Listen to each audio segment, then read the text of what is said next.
আসসালামু আলাইকুম।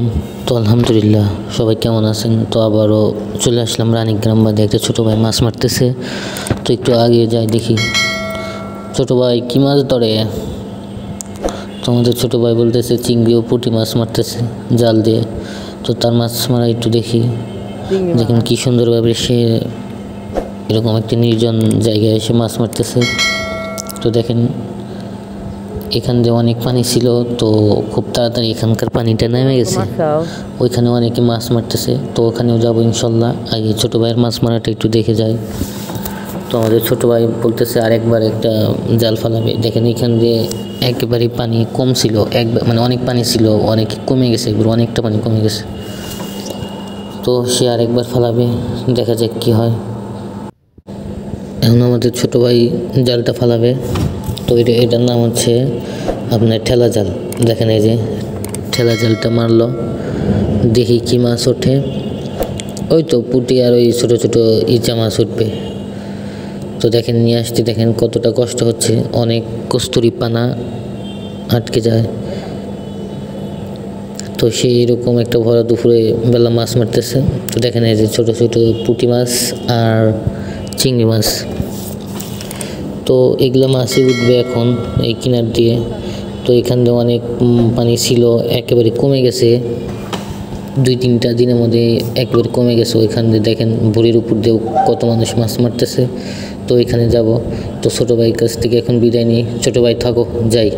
তো এখন যাব ওই যে আমার সাইকেলটা। তো দেখেন এই যে যাচ্ছি। আমি ভিডিওটা একটু স্কিপ করে দিলাম। তো দেখেন এই যে এখানে চলে আসলাম। আমাদের শিকারি ভাইরা দেখেন ফাইবার নিয়ে হচ্ছে তারা মাছ মারতেছে, আর ওখানে অনেক ছোটো ছেলেরা মাছ মারতেছে। তো একটু সামনে চলে আসলাম, তো দেখা যাক ওনারা কী মাছ মারে। তো এবার প্রথম এখানে আসলাম, ওইখান দিয়ে পানি কমে যাওয়ার কারণে এখানে আসা। তো দেখেন এখানে অনেক মানুষ মাছ মারতেছে, অনেক রোদ, এর জন্য তারা ছাতা নিয়ে আসতেছে। এখানে আমাদের ভাইরা আবার এখানে একটা কাকা নৌকার উপর বসে দিয়ে মাছ মারতেছে। ব্যাপার বুঝতেছি না, এখানে মনে হয় অনেক মাছ ধরে, এর জন্য এখানে অনেকেই মাছ মারতেছে। তো এটা লোকেশনটা হলো রানীগ্রাম বাঁধের পাশে, ডান পাশের খালটায় আর কি।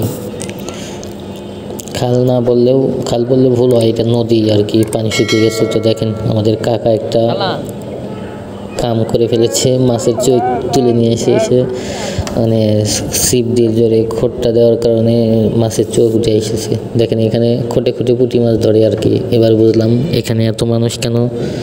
এখানে আপনি খোটে খোটে পুঁটি মাছ মারতে পারবেন। এটা হচ্ছে আটা দিয়ে, আটা ছোট করে বড়শিটাতে লাগা পুঁটি মাছ মারতেছে। তো আপনারাও যদি আসতে চান তো আপনাদের রানীগ্রাম বাঁধে আসতে হবে। এখানে আসলে এই খালটাতে মাছ মারতে পারবেন। তো দেখেন এই যে খটে খটে পুঁটি মাছ মারতেছে, 2-3 সেকেন্ডের মধ্যেই ফালান মাত্রই আরেকটা ধরে ফেললো কাকা। তো এগুলোর সাইজ মোটামুটি আছে, অনেক ভালো। তো আজকের ভিডিওটা এই পর্যন্তই আমি করব। দেখেন এই যে আরেকটা ধরছে। বেশি লং করব না, কারণ আমি নতুন ইউটিউবার ভাই, আমার ভিডিওটা তো লং করলে মানুষ দেখতে চাইবে না। তো আমি আবার শেষবারের মতন বলে দিচ্ছি ভাই, আমি নতুন ইউটিউবার, আমার চ্যানেলটা সাবস্ক্রাইব করবেন। তো যারা যারা আমার ভিডিওটা দেখবেন, তো সবাই আমার চ্যানেলটা সাবস্ক্রাইব করে পাশে থাকবেন ইনশাল্লাহ পরবর্তী ভিডিও পেতে। আসসালামু আলাইকুম।